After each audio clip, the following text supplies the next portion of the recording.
Bismillahirrahmanirrahim. Assalamualaikum warahmatullahi wabarakatuh. Waalaikumsalam warahmatullahi wabarakatuh. Waalaikumsalam warahmatullahi wabarakatuh. Ya, alhamdulillah. Bagaimana kabar-kabarnya anak-anakku sekalian? Alhamdulillah baik. Alhamdulillah sehat. Ya, semuanya sejahtera ini sekolah di rumah masing-masing.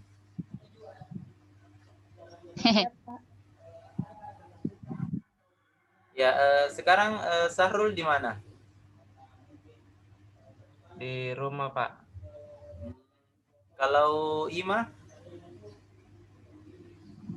Di kampung, Pak, di Banteng, di rumah, Ji. Lili bagaimana? Gimana? Di kos Kak, Pak. Dila? Di kampung, Pak, di Nrekang. Ya, semoga kalian tetap sehat. Juga jangan lupa salam sama keluarga ya. Siapa? Ya, baik. Jadi pada kesempatan kali ini kita akan melaksanakan bimbingan dan konseling kelompok bersama anak-anakku sekalian. Nah, sebelum kita masuk pada bimbingan dan konseling kelompok tersebut, ada baiknya kita membaca doa terlebih dahulu. Nah, siapa yang bisa memimpin doa di sini?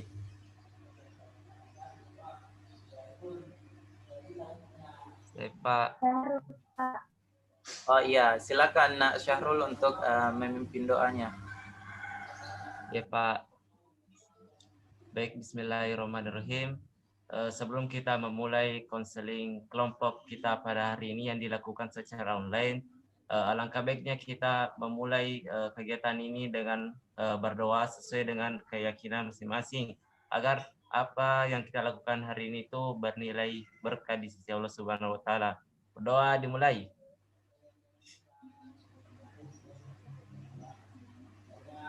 Doa selesai. Ya, alhamdulillahirabbil kita telah melaksanakan doa bersama. Semoga apa yang kita lakukan pada hari ini bisa berjalan dengan lancar dan diberkahi oleh Allah Subhanahu wa taala.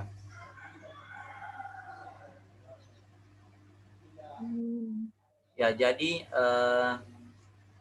pada kesempatan kali ini perlu saya jelaskan bahwa alasan saya membentuk kelompok ini karena adanya kebutuhan-kebutuhan anandaku sekalian perihal kemajuan atau masalah-masalah pribadi dan karir yang telah saya dapatkan pada hasil asesmen anandaku sekalian. Nah, jadi pada kesempatan kali ini sudah ada yang tahu kita mau membahas topik apa? Belum, Pak. Belum. Yang lain? Belum, Pak, belum. Nah, oke. Jadi pada kesempatan kali ini kita akan membahas terkait keterampilan abad 21. Sudah ada yang paham terkait keterampilan abad 21 atau ada yang pernah membaca mungkin?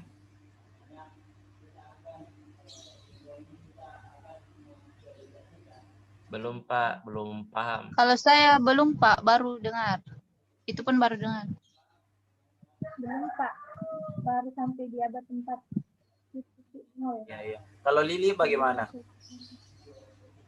Belum juga, Pak.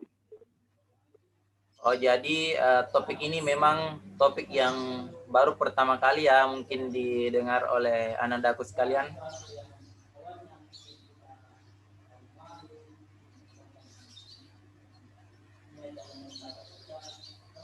Nah, baik. Mungkin langsung saja kita memasuki pada pembahasan topik. Namun perlu saya jelaskan bahwa adapun tujuan kita melaksanakan konseling ini ada 3. Dan yang pertama itu adalah tujuan kognitif. Jadi peserta didik itu diharapkan mampu menganalisa berbagai keterampilan abad 21, kemudian memiliki tujuan afektif, yaitu peserta didik mampu memperjelas antara keterampilan hard skills maupun soft skills. Kemudian tujuan psikomotorik, yaitu peserta didik mampu beradaptasi dari tuntutan zaman untuk memiliki keterampilan abad 21 yang sesuai dengan passionnya.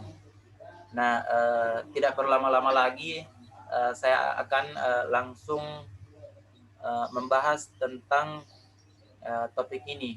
Namun sebelum itu perlu saya jelaskan karena kita dalam situasi daring pembelajarannya, jadi kita memiliki prosedur atau tata tertib tersendiri. Jadi yang pertama itu adalah kalian kalau ingin bertanya bisa langsung aktifkan mic-nya saja. Kalau misalkan Bapak sebentar mempersilahkan atau mempersilahkan Anandaku sekali untuk bertanya, silakan langsung aktifkan saja mic-nya. Adapun kalau misal saya sementara menjelaskan, namun Anandaku sekalian memiliki pertanyaan atau ada kata-kata yang tidak dimengerti, bisa langsung ditanyakan, langsung diaktifkan mic-nya. Jadi kita jangan terlalu kaku saja, kita secara friendly di sini. Ya, baik. Sekarang saya ingin menampilkan PowerPoint saya dulu ya.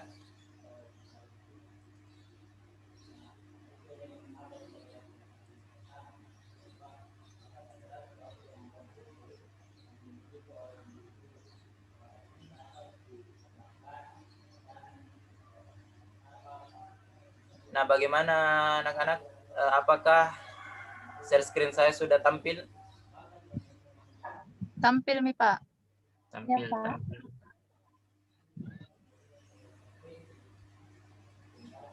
Baik, kalau seperti itu kita mulai materinya. Jadi keterampilan abad 21. Nah, jadi materi ini memang sangat baru ya sangat baru kita dengar.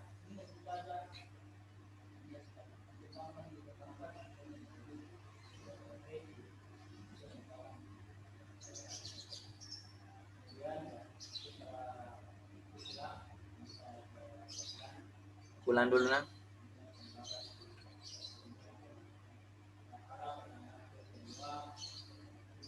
Ya baik, langsung saja kita tunggu. salah. Ya baik, anak-anak, apakah share screen saya sudah tampil di layar kalian? Iya Pak. Sudah, tampil. Pak. Pak, sudah tampil, Pak. Ya baik. Jadi keterampilan abad 21. Nah,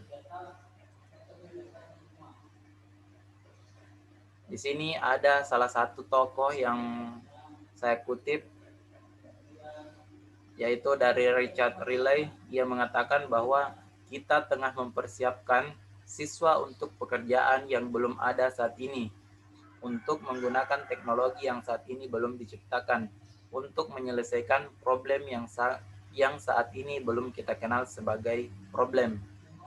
Nah, ada yang terpikirkan di benak Nandaku sekalian setelah mendengar kata-kata ini?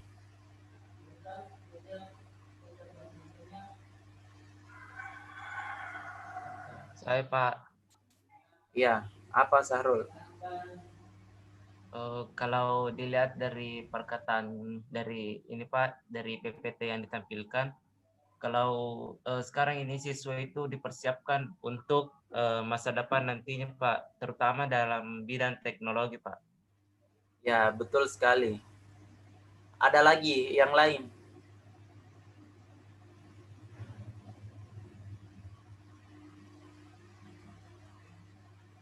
Tidak Ji Pak. Sama Ji siapa? Syahrul.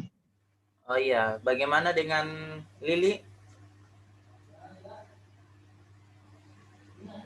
Tidak juga, Pak. Ya, jadi betul yang dikatakan oleh Richard Riley. Jadi nanti ke depannya ini kemajuan teknologi itu akan semakin pesat. Nah, kita sudah lihat bagaimana perkembangan teknologi saat ini. Orang bisa hidup tanpa melibatkan orang banyak kan, orang bisa hidup tanpa bantuan orang banyak. Kemudian semua bisa dilakukan sendirian. Dengan teknologi itu ya manusia bisa melakukan berbagai hal secara sendirian. Bahkan apapun yang sekarang kita inginkan, semuanya ada di smartphone kita. Ya, ini nanti kerjasama seperti ini akan bergeser. Tetapi orang yang bersaing di abad 21 adalah orang yang bisa membangun kerjasama dan networking. Ya, kalau mereka tidak punya networking, tentunya tidak bisa kerjasama. Kita nanti akan sulit untuk bersaing. Ini yang harus kita biasakan dalam proses pembelajaran. Apalagi guru dan tenaga kependidikan sangat mempengaruhi dalam proses ini. Nah, jadi itu salah satu tujuan kami melaksanakan layanan bimbingan dan konseling ini, tentunya untuk mempersiapkan Nandaku sekalian bisa menghadapi masa depannya. Kemudian nah, di sini kita berbicara tentang abad 21. Apa sih abad 21 itu? Nah, abad 21 membawa berbagai tantangan yang berbeda dari yang pernah dihadapi manusia-manusia sebelumnya. Nah, anak-anak kita akan dihadapkan pada aneka jenis pekerjaan, teknologi, juga problem yang baru atau yang belum mampu kita bayangkan sekarang. Sayangnya sistem pendidikan saat ini kebanyakan masih lebih banyak terfokus pada mempelajari pengetahuan. Jadi mungkin itu sedikit gambaran tentang abad 21 di mana teknologi nantinya akan sangat berkembang pesat dan aneka jenis pekerjaan itu akan muncul. Mungkin sekarang banyak pekerjaan-pekerjaan yang tidak terpikirkan sebelumnya atau tidak terpikirkan oleh orang-orang terdahulu kita. Misalnya profesi sebagai vlogger, YouTuber, itu kan dulu tidak pernah terpikirkan ya oleh orang-orang dulu. Tapi sekarang bagaimana berkembang pesatnya YouTuber-YouTuber ini sampai bisa meraih atau mendapatkan gaji hingga puluhan juta rupiah, miliaran mungkin, bahkan ada yang sampai triliunan. Nah, sekarang juga sudah ada inovasi-inovasi teknologi seperti Gojek, Grab, itu kan dulu tidak pernah terpikirkan ya oleh orang-orang terdahulu, tetapi sekarang sudah banyak inovasinya. Nah, inilah yang kemudian yang melatar belakangi kami dari tim pendidik khususnya untuk memberikan Nandaku sekalian keterampilan-keterampilan yang insya Allah bisa menjadi penunjang untuk menghadapi masa depan Anda, karena persaingan ke depannya itu sangatlah tinggi. Nah, selanjutnya yaitu hal ini mencakup baik pengetahuan tradisional seperti matematika dan bahasa, juga pengetahuannya yang lebih modern seperti teknologi dan entrepreneurship. Nah, ada di sini yang tahu apa itu entrepreneurship?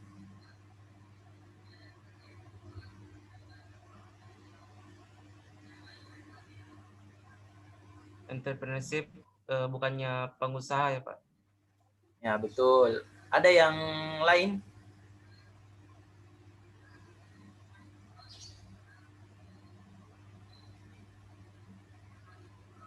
Ya, jadi betul ya, entrepreneurship itu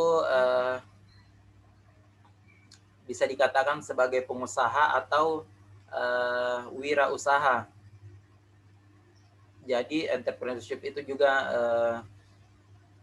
mengandung makna tentang kewirausahaan, di mana di sini seperti banyaknya perusahaan-perusahaan dan sebagainya. Kemudian lanjut, padahal semakin hari semakin nyata bahwa pengetahuan saja tidaklah cukup sebagai bekal untuk terjun ke dunia nyata. Seseorang juga perlu menguasai keterampilan atau skills untuk mengaplikasikan pengetahuan tersebut pada problem-problem real dunia nyata. Nah, apa saja keterampilan abad 21 yang perlu dikuasai oleh anak? Nah, di sini kita akan memasuki materi inti kita.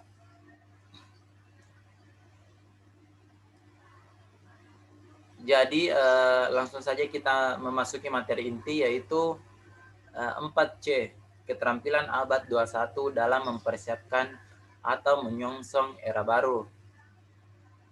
Nah, apa itu 4C? Yang pertama adalah creativity, yaitu kreativitas. Kemudian yang kedua adalah critical thinking atau kemampuan berpikir kritis.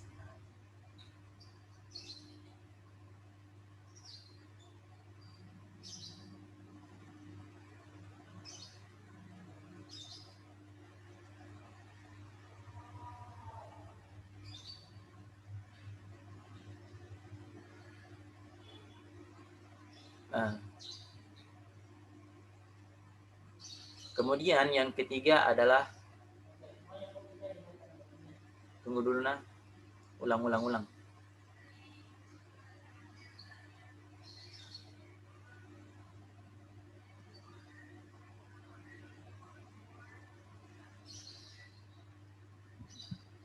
Alam.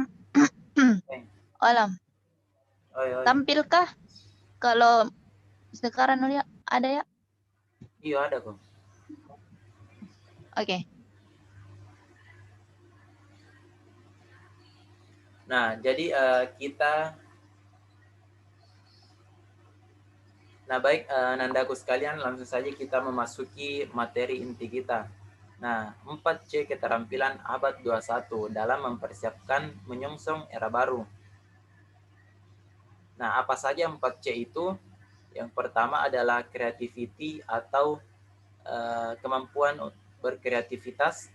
Kemudian kedua adalah critical thinking atau kemampuan berpikir kritis. Kemudian yang ketiga adalah communication. Dan yang keempat adalah collaboration.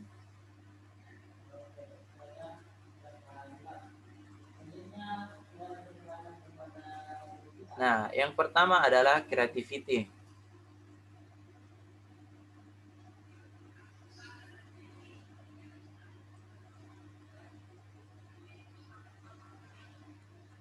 Nah, era teknologi tentunya menyebabkan akan ada semakin banyak pekerjaan yang diambil alih oleh mesin di masa depan. Nah, salah satu bagian dari kreativitas adalah belajar untuk berinovasi. Nah, yang akan membuat seseorang mampu bertahan dan tak tergantikan oleh robot pada mesin. Pada anak, inovasi dapat berarti kemampuan untuk menguji hasil pemikiran mereka dengan berinteraksi dengan lingkungan sekitarnya. Nah, anak-anak yang bisa bersaing di abad 21 itu adalah anak-anak yang memiliki inovasi dan kreativitas. Kalau dulu inovasi, kreativitas milik orang dewasa, orang tua. Tetapi kalau sekarang justru inovasi dan kreativitas timbul dari anak-anak muda.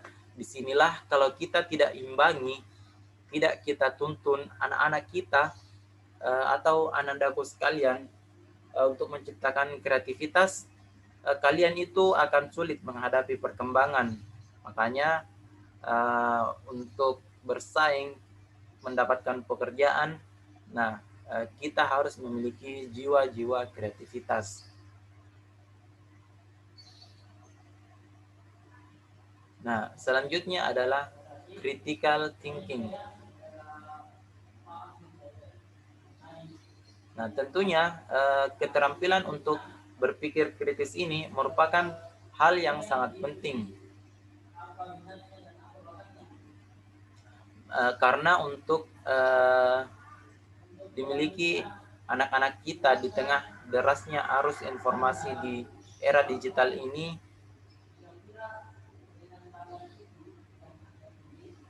tentunya sudah sering melihat contoh bagaimana berita hoax menyebar begitu luas di tengah masyarakat ini. Jadi kemampuan critical thinking ini Anandaku sekalian harus memilikinya.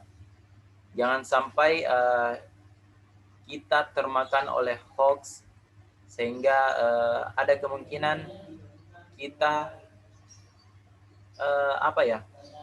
kita tidak bisa mencerna atau menyaring informasi mana yang benar dan informasi mana yang buruk, sehingga kemampuan berpikir kritis ini perlu kita miliki sebagai anak muda. Nah, selanjutnya adalah communication. Nah, kemampuan berkomunikasi ini dapat kita asah terus pada anandaku sekalian melalui percakapan dan diskusi sehari-hari.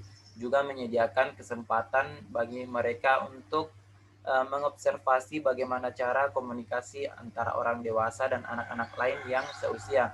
Jadi, nandaku sekalian di sini, kalian harus banyak-banyak berinteraksi dengan orang lain sehingga kalian bisa memiliki kemampuan berkomunikasi yang mumpuni. Jadi di abad 21 nantinya itu, atau pada saat kalian memasuki dunia kerja atau dunia kampus, kalian harus memiliki keterampilan komunikasi agar dapat bisa berinteraksi dengan orang lain dengan baik. Jadi kalian harus belajar bagaimana cara berinteraksi dengan orang tua, bagaimana kalian berinteraksi dengan teman sebaya, dan bagaimana kalian berinteraksi dengan orang-orang yang usianya lebih muda dari kalian. Nah, semuanya itu sangat dibutuhkan di era sekarang. Nah, jadi di sini saya memiliki referensi di mana di abad 21 itu kalian harus memiliki kompetensi komunikasi yang baik, karena ada indikasi dengan perkembangan teknologi sekarang kalian akan pintar atau pandai berkomunikasi melalui gadget, Facebook misalnya, Instagram, dan sebagainya. Tetapi ketika berhadapan face to face, berhadapan dengan sesama dia atau berhadapan sesama dengan orang lain, akan mengalami kesulitan karena dia bisa berkomunikasi dalam dunia maya. Inilah yang harus kalian bangun dalam proses pembelajaran. Nah, di sini saya mau tanya, ada di sini yang kalau misal chat di WhatsApp misalnya atau chat di Instagram itu sangat proaktif, tetapi pada saat bertemu dengan orangnya langsung, dia semacam dia tidak bisa berhadapan secara face to face. Ada yang seperti itu? Ada, Pak. Ya, Sahrul ya? Ada. Ada, Pak. Ya, boleh diceritakan ceritanya Ima dulu. Boleh diceritakan pengalamannya terkait ini. Atau mungkin unek-uneknya. Iya, Pak. Biasa tuh kalau lewat sosial media, lewat chat begitu, biasa kayak leluasa Kak berbicara. Tapi pas ketemu langsung kayak canggung, malu, begitu Pak. Sering terjadi, pokoknya sering.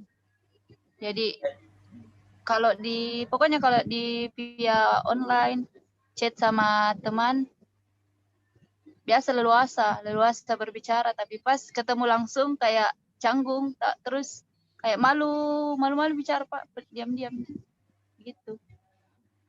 Ya, kalau Sahrul bagaimana pengalamannya? Ya, kalau saya, Pak, ya hampir sama dengan tadi saudari Fatima. Ya, kalau lewat online atau WA itu lebih leluasa itu berbicara untuk mengungkapkan apa yang mau dibilang, Pak. Beda dengan ketemu langsung, pastinya ada rasa-rasa malu, canggung untuk berbicara, dan lain sebagainya, Pak. Mungkin itu saja, Pak. Kalau Lili bagaimana? Sama Ji, seperti saudari Fatima, Pak. Oh, jadi sama semua ini masalahnya. Ya, Pak. Ya, jadi memang ya keterampilan komunikasi itu memang kadang seperti itu. Pada saat di dunia maya kita wow aktif sekali, bercandaannya sangat apa ya, sangat seru. Tapi pas ketemu langsung diam-diam baik. Ya seperti itu ya. Iya Pak, seperti itu. Ya, Persis. jadi itu di abad 21 ini anandaku sekalian diharapkan bisa memiliki kemampuan komunikasi ini. Jadi untuk mengasah kemampuan komunikasi kita bisa melalui dengan cara memperbanyak interaksi dengan orang-orang di sekitar kita. Bisa kita mulai bersama dengan keluarga kita misalnya, atau dengan kakak kita, bangun komunikasi terlebih dahulu dengan mereka. Nah, itu.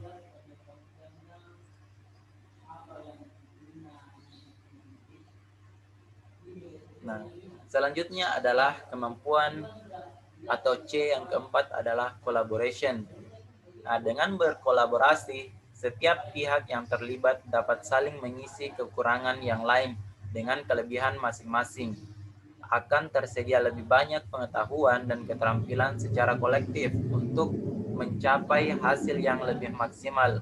Nah, teknologi yang tersedia saat ini membuat peluang untuk berkolaborasi terbuka lebar tanpa harus dibatasi oleh jarak. Nah, jadi pada saat kuliah daring ini, kenapa ada kuliah daring?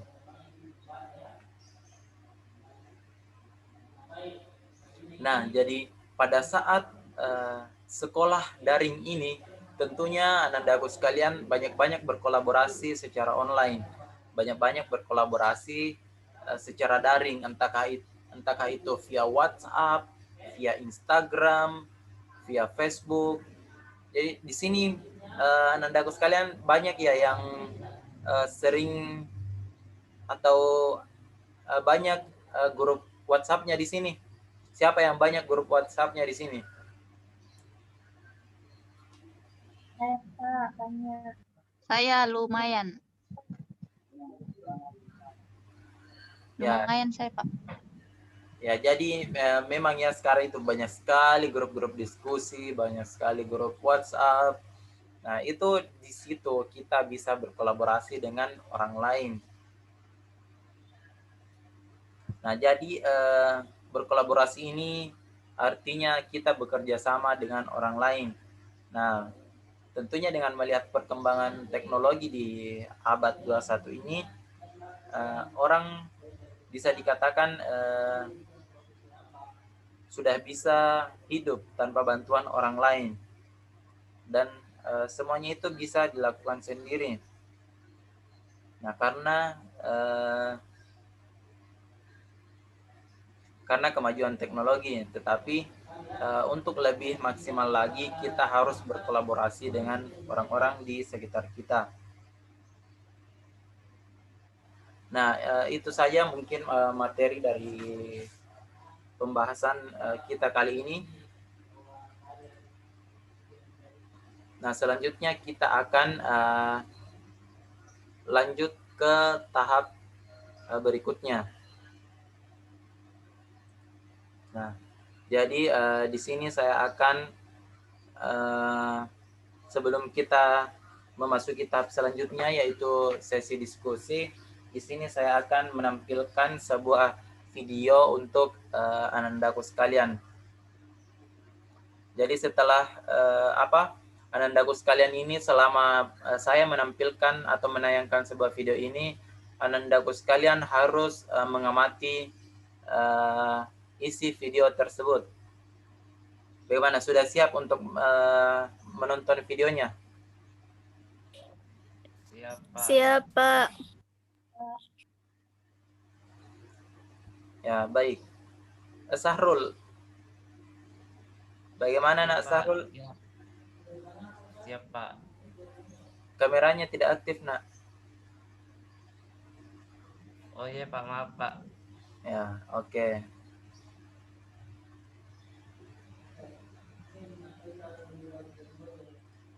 Bagaimana Nak? Sudah tampil videonya? Iya Pak. Oke, Sudah, Pak. oke, kita nonton sama-sama ya.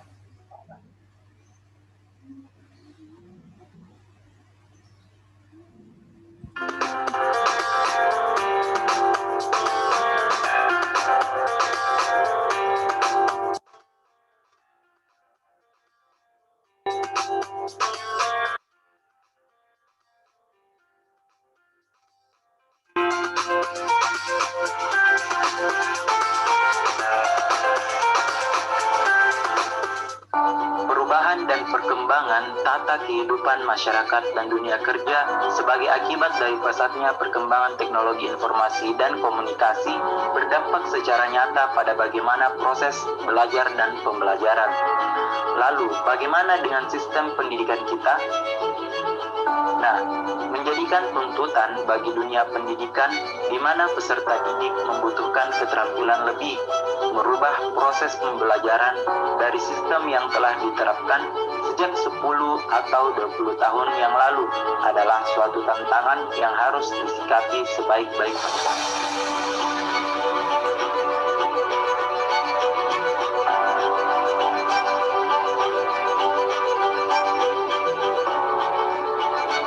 Pendidikan harus berupaya untuk membantu menyiapkan siswa mempersiapkan keterampilan yang dibutuhkan abad ke-21 dengan melibatkan prinsip 4C, yaitu critical thinking, communicating, creative thinking, and collaborating. Critical thinking atau berpikir kritis, yaitu menganalisa sebab, akibat, dan menemukan cara untuk memecahkan masalah.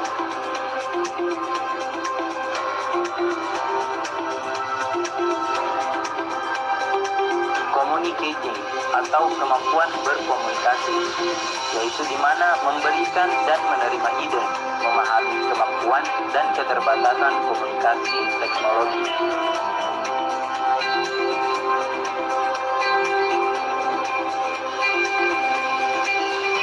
Creative thinking atau berpikir kreatif, yaitu brainstorming ide dan menggunakan kreativitas untuk mencari solusi.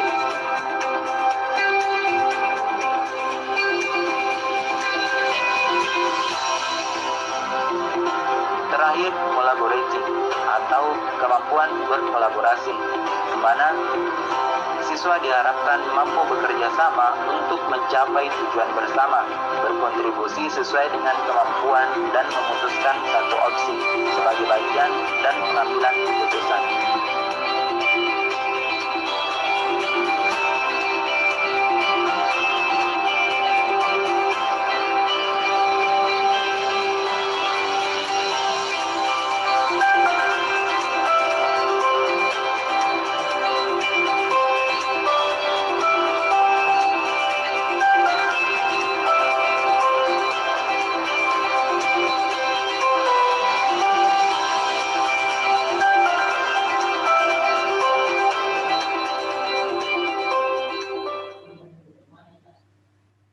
Nah, itu dia video yang telah saya tampilkan.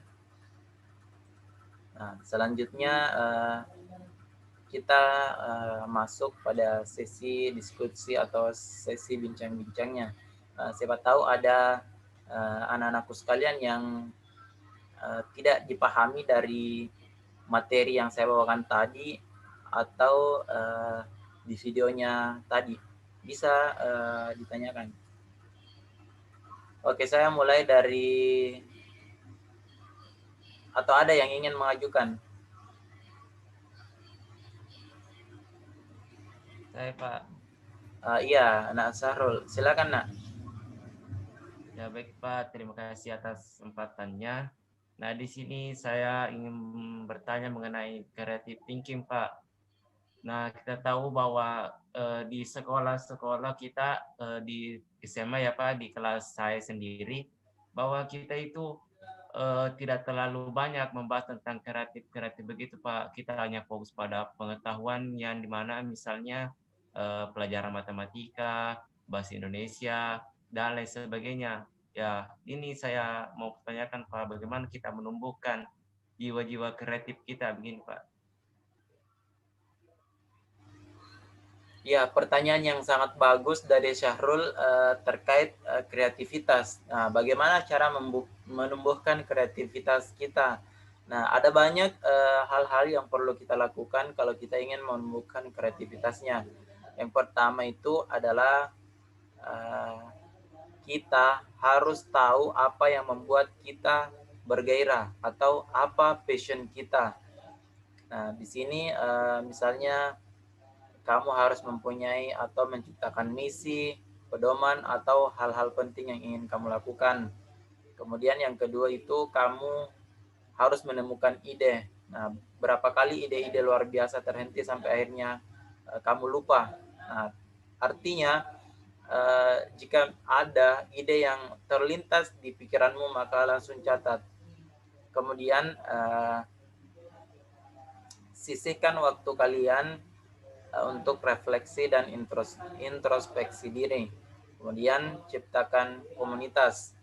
Nah, itu beberapa hal yang kalau kita ingin menumbuhkan kreativitas kita. Nah, mungkin seperti itu dari saya. Bagaimana, masih ada yang lain dari Sahrul? Atau mungkin masih ada pertanyaan lain dari Anandaku sekalian? Bagaimana dulu Sahrul? Sudah paham? Iya Pak, sudah paham Pak. Nah, oke. Selanjutnya, masih ada yang ingin bertanya? Saya Pak, Ya, silakan Nima. kan tadi waktu menjelaskan Pak ada tadi dibahas tentang yang bagian 4C keterampilan yang bagian komunikasi. Oh iya. Terus di situ dibahas kan Bapak tadi bertanya sama kita semua bilang ada di sini yang apa namanya? Yang di media sosial bisa leluasa berbicara sedangkan di live-nya secara langsung kayak susah untuk seperti di media sosial seperti itu. Jadi pertanyaan saya di sini Pak, bagaimana caranya itu kalau kan tadi saya bilang saya susah Pak untuk leluasa di secara live sedangkan di media sosial itu saya leluasa. Bagaimana caranya saya menumbuhkan keterampilan berkomunikasi entah itu secara pribadi antara saya dan teman saya atau di halayak ramai Pak. Mungkin itu saja. Ya, ini juga pertanyaan yang bagus ya, yang memang banyak yang terjadi di antara kita. Bahkan saya pun terkadang masih seperti itu. Kadang kalau di sosial media kita bisa berkomunikasi dengan baik, dan pada face to face-nya itu kadang kita canggung. Nah, ada berbagai cara yang bisa kita lakukan. Salah satunya adalah sebenarnya kita harus memahami dulu siapa yang menjadi lawan bicara kita. Nah, misal teman sebaya kita atau teman sepergaulan kita ya. Cukup kita membahas tentang pembahasan-pembahasan yang ringan, misal kayak tanyakan bagaimana kabarmu, tanyakan juga dari mana. Artinya kita membangun emosional terlebih dahulu, karena kan kalau di sosial media itu kita biasanya tidak perlu membangun hubungan emosional karena kita hubungannya berbeda, ada yang secara virtual dan ada secara langsung. Nah, secara langsung ini kan kita melihat ekspresi wajahnya bagaimana, tingkah laku tubuhnya bagaimana. Nah, itulah yang biasanya membuat kita canggung. Jadi kita harus pahami dulu dengan siapa kita berbicara. Kemudian yang kedua adalah jadilah pendengar yang baik. Jadi pada saat kita bertemu langsung dengan teman kita ya, tentunya kan biasanya kalau bukan kita yang berbicara ke dia, dia yang berbicara ke kita. Nah, jadi kalau misal teman kalian sedang berbicara ya, cobalah jadilah pendengar yang baik. pasti kalian tidak akan canggung kalau kalian akan menjadi pendengar yang baik terlebih dahulu, dan responlah sesuai apa yang dikatakan teman kalian. Nah, kemudian usahakan kalian juga menunjukkan bahasa tubuh yang baik. Jadi ya tidak, kan biasanya ya kalau kita ketemu langsung ya apa, bahasa tubuh kita itu kayak kadang kayak canggung begitu, kita terkadang salting.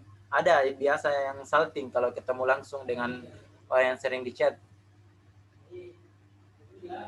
Ada Pak, Banyak, Pak. saya Gitu ya. banyak. Biasanya kan kita salting tuh kalau ketemu dengan teman kita atau siapakah yang waktu di chat, wah luar biasa serunya ini.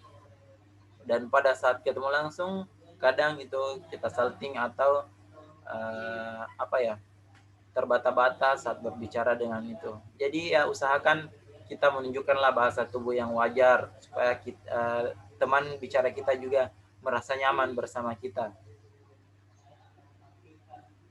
Mungkin itu saja dari saya. Mungkin bagaimana Ima?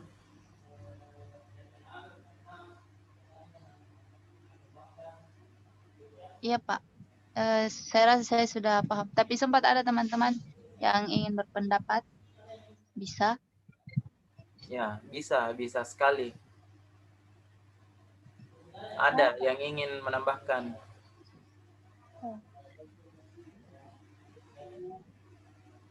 Hai Pak, Ya, Dila. nah Pak, kan tadi dari Ima, dia yang mengalami masalah dalam komunikasi. Tapi bagaimana kalau kebalikannya, orang lawan bicara kita yang mengalami hal tersebut? Apa yang harus kita lakukan sebagai lawan bicara agar komunikasi yang berjalan itu baik? Maaf Nak Dila, suaranya kurang besar. Saya ini kurang mendengarnya.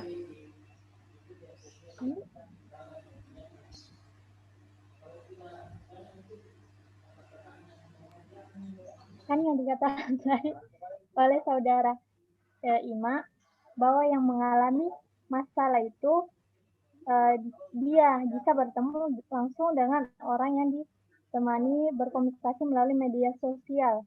Tapi bagaimana jika sebaliknya hal itu terjadi pada lawan bicara dari kita, itu lawan bicara kita yang mengalami masalah komunikasi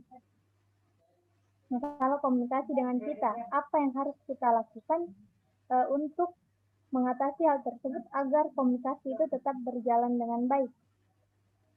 Oh iya, pertanyaan yang sangat bagus ya, sangat menarik juga. Jadi tadi kalau Ima dia itu dia memandang dari sisi dirinya. Nah, kalau Dila dia memandang dari sisi orang lain. Nah, jadi bagaimana caranya? Ya, kalian atau Dila sebisa mungkin menampakkan atau menampilkan perilaku-perilaku yang tidak terlalu menekan atau tidak terlalu mengganggu psikologis lawan bicaranya kita. Kan biasanya kalau sudah kita tahu bahwa orang itu, oh kalau dia di chat dia sangat seru, dia sangat ini, tapi oh ternyata pada saat ketemu dia hanya seperti ini.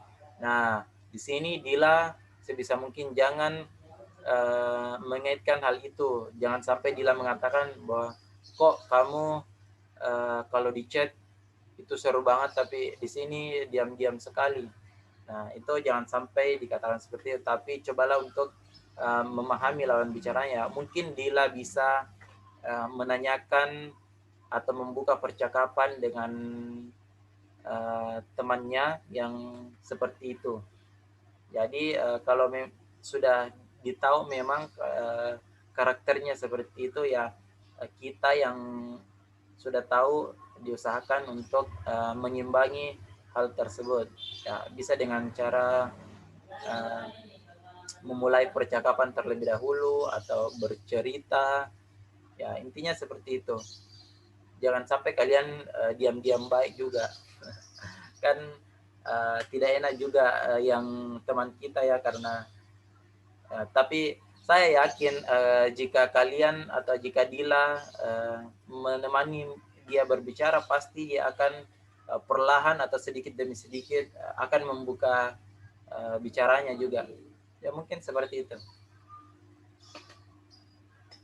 Masih ada? Saya Pak, Oh iya, Lili. saya mau bertanya Pak, bagaimana cara saya berkolaborasi dengan baik pada saat ada teman saya yang tidak suka dengan saya Pak?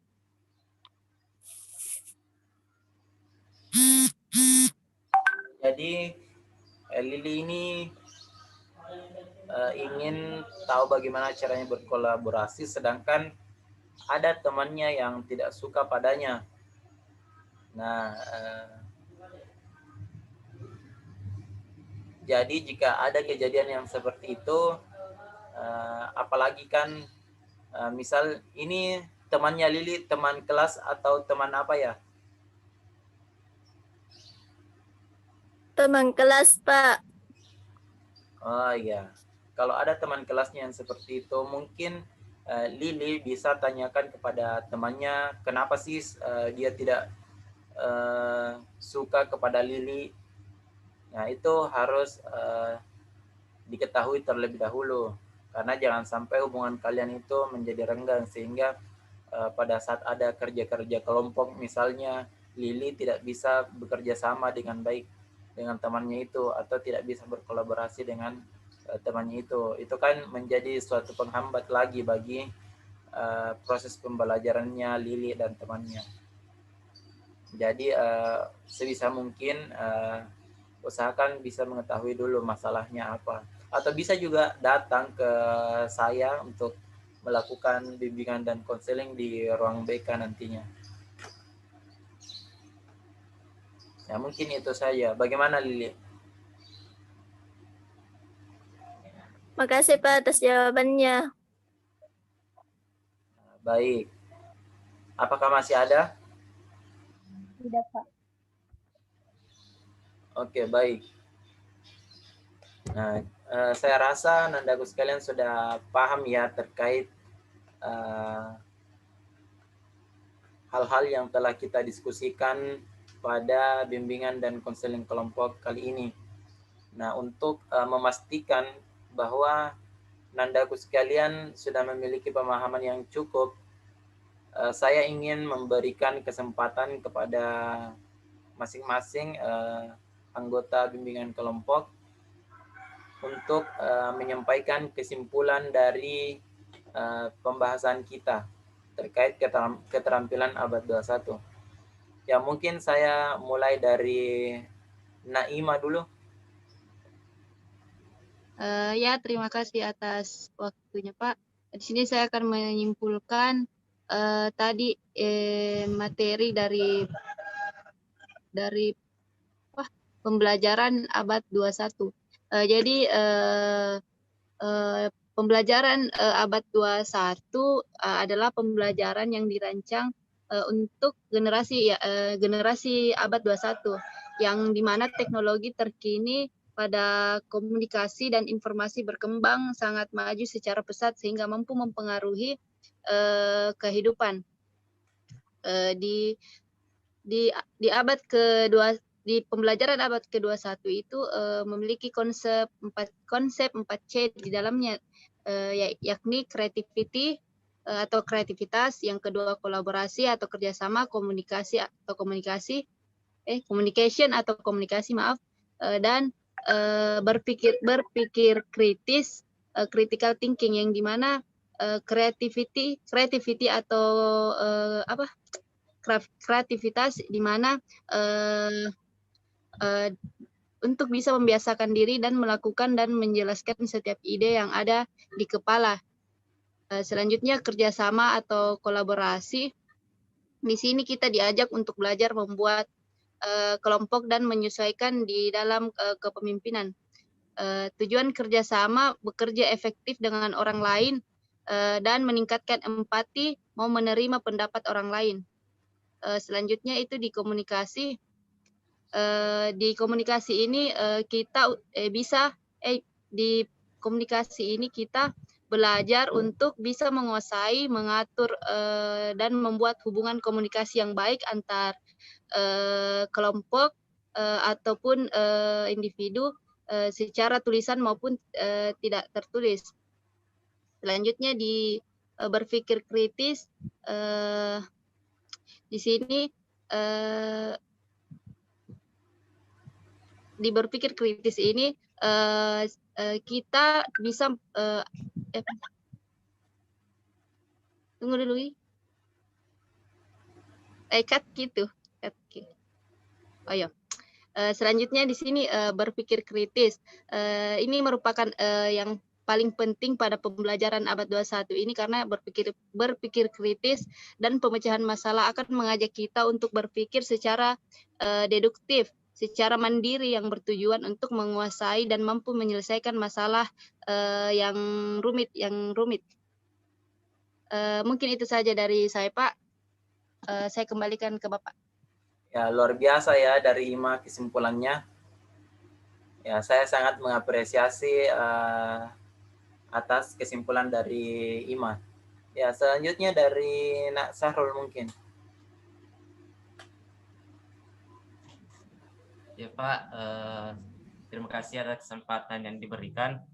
Di sini saya dapat simpulkan dari materi yang sangat luar biasa yang dibawakan oleh Bapak. Nah, di sini sebenarnya saya sangat suka dengan materi abad 21 ini. Karena ya kita sebagai siswa juga pastinya akan menempuh ke jenjang-jenjang berikutnya. Nah, terutama dalam hal teknologi nantinya. Nah, dalam hal teknologi ya pastinya kita juga harus kreatif ya. Dimana misalnya saya ambil contoh jalan tol saja, pembayaran tol itu sekarang digunakan teknologi, kurang dalam pembayaran secara langsung dengan orang ya Pak. Nah, di situ kita juga harus berpikir kreatif seperti yang dijelaskan tadi oleh teman saya itu Fatimah. Nah, kita harus berpikir kreatif karena kalau kita pikiran kita begitu-begitu saja, ya pastinya kita tidak bisa bersaing di abad 21 ini. Terutama kita menentukan karir kita di masa depan nantinya. Nah, sama dengan hal berpikir kritis. Seperti yang dijelaskan tadi Bapak di materi, kita tidak boleh menerima saja apa yang disampaikan oleh pemateri ya.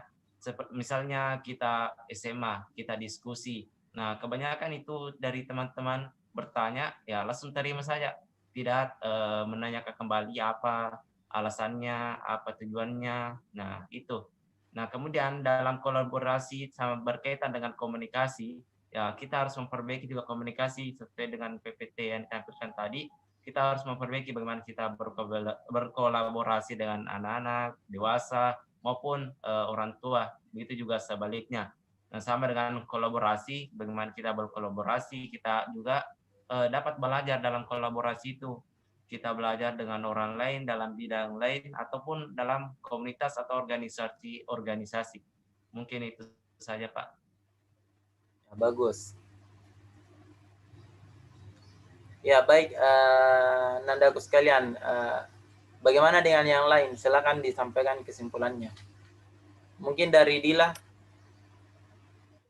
Jadi yang dapat saya pahami dari materi tadi itu pada abad ke-21 nanti, karena pada abad tersebut telah terjadi perubahan yang cukup drastis dari abad sekarang atau dari abad yang terdahulu, sehingga kita memerlukan beberapa keterampilan untuk membantu kita pada masa itu, yang seperti keterampilan kolaborasi, bagaimana kita bekerja sama dengan orang lain nantinya. Yang kedua, komunikasi, agar kita dapat berkomunikasi dengan baik dengan orang lain. Dan creative thinking. Creative thinking itu untuk kita membuat inovasi baru atau apapun itu di masa yang akan datang nantinya pada abad ke-21. Serta critical thinking, di mana banyak contohnya, misalnya kan banyak berita-berita yang tersebar di media sosial, namun kebenarannya itu belum tentu real. Bisa jadi hoax. Jadi critical thinking di sini sangat diperlukan untuk itu. Mungkin itu yang bisa saya sampaikan. Ya, sangat bagus kesimpulan dari Dila. Bagus sekalian, apakah masih ada? Oh, dari Lili yang terakhir. Kesimpulannya yang dipaparkan oleh Nur Fadila, Pak, sama aja dengan kesimpulan yang saya pahami. Oh iya. Sama ya. Ya, Pak. Ya baik, karena Anandaku sekalian sudah menyimpulkan masing-masing dari hasil diskusi kita pada bimbingan kelompok kali ini. Saya memberikan apresiasi yang sangat tinggi kepada Anandaku sekalian atas partisipasinya dalam bimbingan konseling kelompok ini. Ya, silakan diaktifkan mic-nya dulu semuanya. Iya Pak. Ya, silakan. Ayo kita tepuk tangan atas diskusi kita.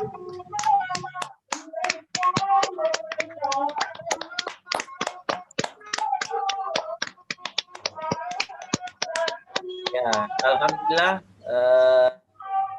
telah kita laksanakan bimbingan dan konseling kelompok untuk membahas topik tentang keterampilan abad 21. Ya, baik Anandaku sekalian, mungkin kita cukupkan pertemuan kali ini. Jadi untuk pertemuan selanjutnya kita akan membahas topik-topik atau tema yang akan kita tentukan selanjutnya. Nah, saya berharap Anandaku sekalian bisa lebih belajar lagi, bisa menerapkan apa-apa yang telah kita diskusikan tadi dalam kehidupannya sehari-hari. Nah, baik, untuk itu saya tutup bimbingan konseling kelompok kita dengan ucapan billahi fisabilil haq fastabiqul khairat. Assalamualaikum warahmatullahi wabarakatuh.